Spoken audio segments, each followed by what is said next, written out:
steaks. All right, so the first thing we're gonna do is to go ahead and prep the steak so they can marinate. Right here. And we about to get us another one. Hold on, get that cut for me, Mom. Let me get that cut. And then pull these potatoes. Pretty much just rip the bag open just like this. And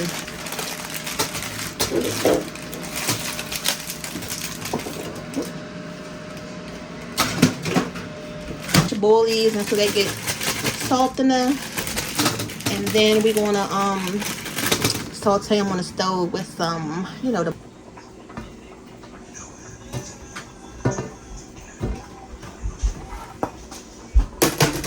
oh, y'all, it's looking good. Okay, look at that chef boy. Those stovetop roasted potatoes, y'all.